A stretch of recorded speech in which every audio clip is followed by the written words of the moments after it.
Happy Tuesday.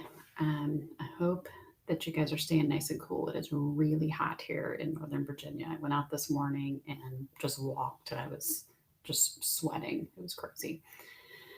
But I can't complain. At least it's not snowing. So that's good. Anyway, I wanted to get on here today. We're talking about some of the highlights from Biden's tax plan. So, as you know, there's been a whole lot of stuff proposed. Some of it has been passed, and some of it is still in just the proposal phase. So, just a few of the highlights that will affect more people than not. So, the first is the child tax credit. So, that has been passed, okay? And that is for 2021. So the increased child tax credit is $3,600 for children under the age of 6 and $3,000 for children ages 6 to 17. And notice that that 17 is included. Typically, it's under age 17. So for 2021, a 17-year-old is included. And these do get phased out. The increased tax credit does get phased out at, I believe, 75 filing single, 150 married filing joint. Now, what's different this year also is that you can get up to 50% of the 2021 credit in advance. They're going to start sending out monthly payments starting in July. So that means if you're going to get a $3,000 credit for 2021, then you can get 1,500 of it between July and December. And then the remaining 1,500 will be on your tax return when you file for 2021 at the beginning of 2022. So you can opt out for it. There is a website that you can go to and opt out if you want to wait and just get it all next year. Otherwise, if you did direct deposit for your most recent tax return refund, then that's where they're going to send the monthly payments. So that is for 2021 only, but there has been a proposal to extend this through 2025. So we'll stay tuned for that one. Another one that's also been passed for 2021 is the Child and Dependent Care Credit.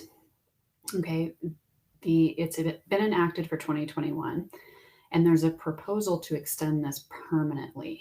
And the total credit amount has gone up to $4,000 for one child. That's the actual credit, not expenses. There's a weird calculation that goes into that. So just know the total credit amount: 4,000 for one, up to 8 for 2 or more children. So that's pretty significant, especially if you're spending a lot of money on childcare. Okay, so the next one is the top tier of the federal income brackets now is at 37%. So Biden is proposing to put this back to where it was, which was 39.6. That one has not been passed, just a proposal. Okay, the next one is the capital gains tax rate. Okay, so currently the top capital gains tax rate is 20%.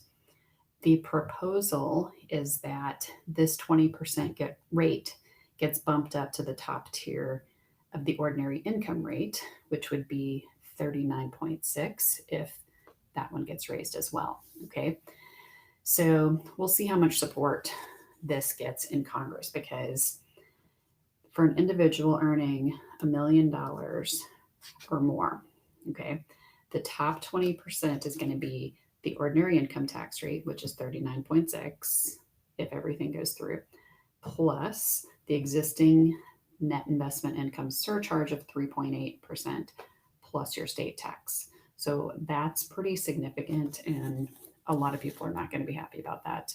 So we'll see if that one gets passed. Qualified dividends would also be taxed at this new higher rate as well if it's passed. And again, this is for people earning over $1 million.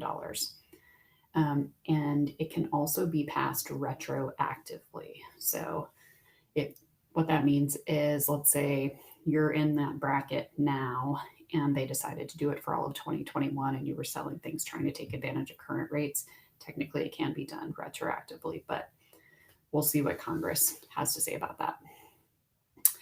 Okay, and the last one I want to talk about that affects several people is the step up in cost basis at death.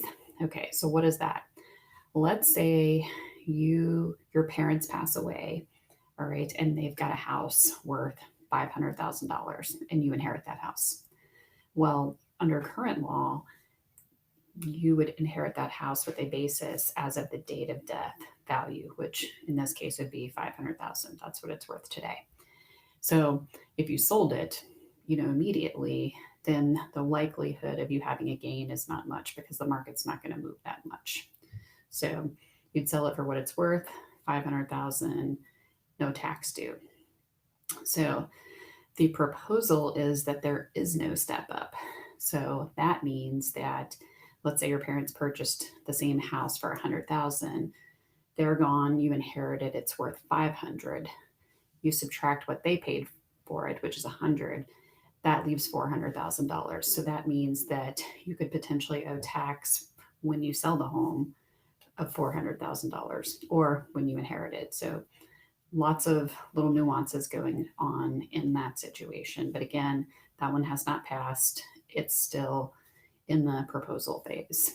So we just have to see what sticks with Congress, if some of the ones that have passed, if they're going to be extended or not, and then these new items, if they're going to pass or not. So anyway, we'll stay up to date with that. If you have any questions, just let us know. And remember that, taxes are just one piece of your financial journey that you have to take into consideration. And we stay on top of that for you. So if any questions, give us a call.